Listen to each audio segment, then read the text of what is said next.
এক ছাত্র সুরজিৎ ওর আবদারে কিন্তু ওর জন্মদিন পালন স্কুলে, অবশ্যই টিফিন টাইমে ক্লাস হ্যাম্পার না করে।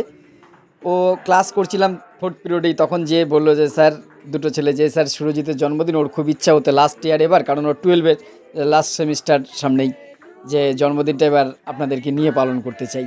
তো ছাত্রদের অনুরোধ, কিছু কিছু সময় সাধ্যের মধ্যে হলে সেটা রাখতে হয়। তো ওরা সবাই মিলে, বন্ধুরা মিলে কেক টেক নিয়ে এসছে, এবং টিফিন পিরিয়ডে আমাদের যে সেমিনার রুম আছে সেখানে বললো স্যার আপনি চলুন, সুকন্যা ম্যাডাম এসছে, এবং অন্য শ্রাবণী ম্যাডাম, শিবানী ম্যাডামকেও ডাকা হয়েছে।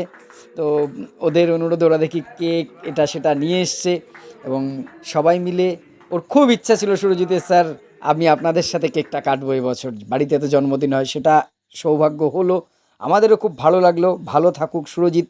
আর সম্পর্ক ছাত্র শিক্ষকদের মধ্যে সম্পর্কটা সত্যি এরকম মধুর থাক, শুধুমাত্র স্কুলে আবদ্ধ না থেকে সারা জীবনের জন্য সম্পর্ক হোক এরকম দাদা ভাই বা দিদি বোনের মতন, এভাবেই থাকুক সারা জীবন। Happy birthday Surajit.